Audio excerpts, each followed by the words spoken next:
large A, third time chat here. What are your thoughts on the TikTok ban? I'm an influencer and scared I'm losing my job. Here's the deal. The TikTok ban was upheld upon review, which means we're getting down to the wire and it's looking likely that by January, that shit's gonna be banned. The big winner will of course be, drumroll please, Mark Zuckerberg. Meta stock rising in anticipation that TikTok will get banned. Meta is, again, their largest competitor and will stand to gain a huge amount of teen market share in time if the TikTok ban goes through, which it's seeming like will happen. The only thing that could stop it at this point, now that we're this close to January, is Trump himself making a push for it. And here's the deal. The only reason Trump was thinking about blocking it was because he didn't like Mark Zuckerberg and he wanted to block Meta from getting stronger. However, Mark Zuckerberg has been trying to cozy up. Mark Zuckerberg been flirting, bro. He puffed the hair out, he put the chain on, put on his nicest self-styled t-shirt, and he's been down at Mar-a-Lago regularly. He's been trying to cozy up. So Donnie T is very unlikely. Again, this is one of the things I am most critical of Donnie T on, which is that it seems like he is on the side of the last person that talked to him.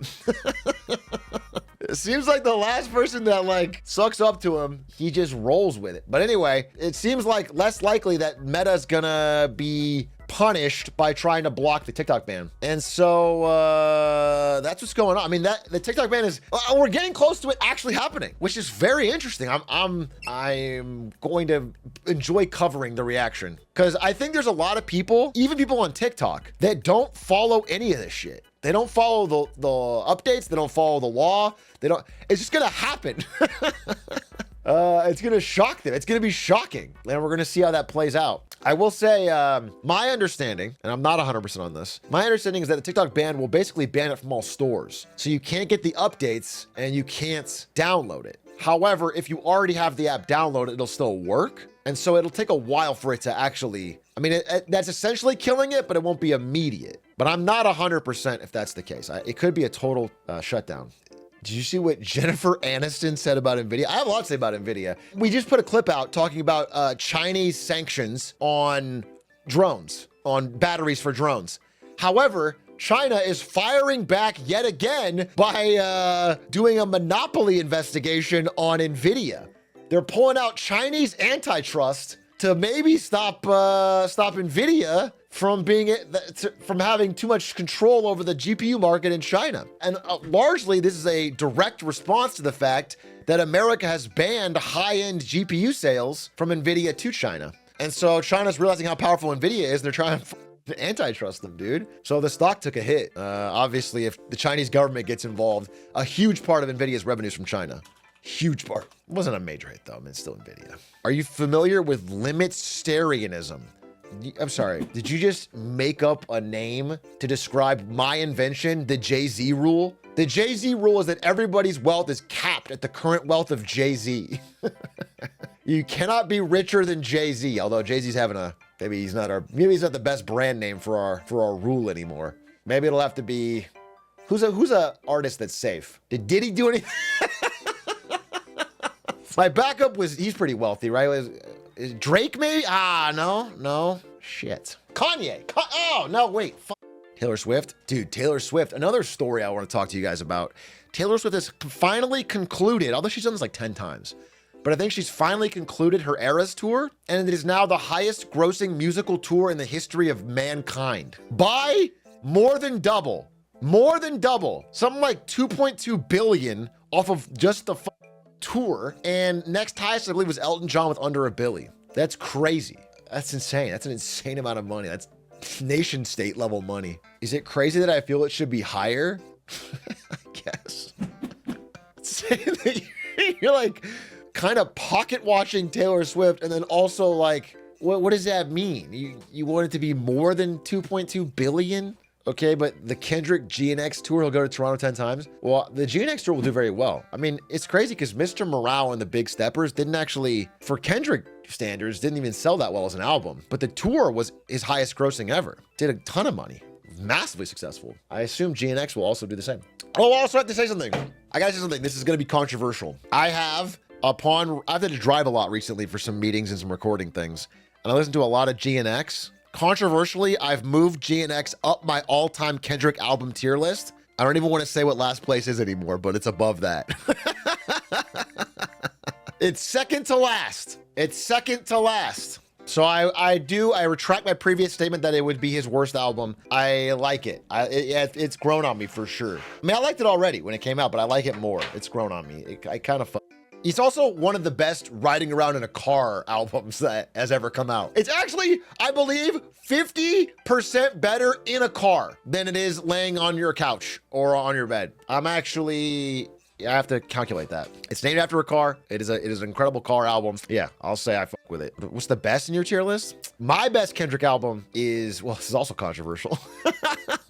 I'm a boomer, dude. So mine's Good Kid, Mad City. That just hit me at the right time. And I fuck with Section 80 a lot too. I liked early Kendrick a lot. I would say it's controversial. Well, I think most people, if you're like a music critic person, you'd say T-Bap. But you liked him before he was cool type beat. Yeah, exactly. I'm sort of a culture tastemaker. By the way, next up, Doechii. Well, I'll save this. I'll save this for 2025 predictions, bro. I'll say this for 2025 predictions. Is it happening? They're always happening till they're not. I will say this. 2021 predictions, I finished it. 2022, I didn't. 2023, I finished it. 2024, I didn't. Think about it. Think about it! The pattern has been set. It's kind of like Nintendo consoles, dude. Every other year, every other one. It's not too late for 2024 predictions. I just want to say 2024 predictions. I think that Joe Biden will drop out of the race and endorse Kamala Harris, and then she'll lose to Trump. That's my prediction for this year. Write it down. And then in a few years, pull this clip and say, I did this in 2024. Were there any predictions you haven't talked about on stream for 2024? My predictions are right here. Oh, wait, you can almost see them. I don't want you to see them. I might use some of them. They've been there all year. I might show it for the beginning of 25 if I do it. I can see 3 that I got unequivocally right. I can see 2 that I got unequivocally wrong. I see one that in hindsight seems kind of, it's right, but it's vaguely, it's too vague. And then one that I'm not going to show you because I will reuse that one. That one, I was too early, but I still believe in it. Reading any good books lately? I read every single day now. It's hype. All I have to do is stop myself from becoming physically lazy. Like I said, my goal for 25 is warrior poet atriarch. I want to be a warrior poet, dude. I got to work out more. And that's basically, if I can work out more and keep my level of reading, I'm going to be unstoppable. That is my goal. Right now, all I do for working out is I play basketball, and not often enough. I play once a week for real, and then I play a little bit on my own, but I'm not even grinding every night like I used to. Stream more? Not really. That's not my list. I think this is a good year of streams. Obviously, people in the chat are always like, oh, you should stream more. But we did a lot of cool things this year and launched a game and had some of my best videos ever. If I keep this up, I feel good about it, but I have to, I gotta the rest of my life doing stuff. Plus, we'll have so much news to cover with Trump. You guys gonna print YouTube videos from me. What about your poor mods who go hungry when you don't stream? You know, the mod is an unpaid free work position. So technically, the less I stream, the less free labor you're doing. Has bro done a Salam Syria segment? Talk about Assad at all? Talk about Assad with Aiden a bunch. Aiden and I are thinking of flying out to Moscow to interview Assad. We're thinking about doing that. That's our upcoming Aiden Ross. Yeah. Can't tell if that's a joke. Not a joke, buddy. Not a joke. Buster. Maybe get Putin. Maybe we will. Maybe we get Putin and Assad do a little blunt rotation. When is the Xi Jinping interview? That's solo though. I'm doing that on my own. I'm going to China in 2025 and I'm going to interview Xi Jinping. And honestly, I'm going to put this whole China-USA rivalry aside. I'm going to fix the problem. I feel like it's been heating up. I feel like tensions have been rising. I'm going to get out there. I'm going to shake some hands. I'm going to make a difference. Okay. We're going to get this shit solved. You're like the white Jared Kushner. Kushner. What are you solving exactly? Rising geopolitical tensions, fool. America and China are slowly but surely inexorably heading towards conflict. First trade and then possibly militarily, with Taiwan as a flashpoint. But with me, okay, one person, listen, here's the problem. There's no profession that is respected by both the Chinese and the Americans until now. Live streamer, okay? Now that we have a live streamer, that's something both Trump and Xi Jinping can respect. That's the one they can both give a firm handshake to. So once I'm there, I can sort of settle things down because I can say, hey, listen, if you guys don't play ball here, I'm talking to both of you. I'm talking to you, Trump, talking to you, Xi. If you guys don't play ball, I'm gonna talk about it on my stream. And they are afraid of that, okay? That puts the fear in their heart because nobody wants to get a bad Big A clip. Xi Jinping does not want me to talk shit on Big A clips. That could hurt the Chinese economy. So I think they're gonna come to the table. I think we're gonna get this deal done and we're gonna solve this thing. Are you gonna be like Dennis Rodman was to North Korea, but for China? Probably. I'll be like Dennis Rodman, but even crazier.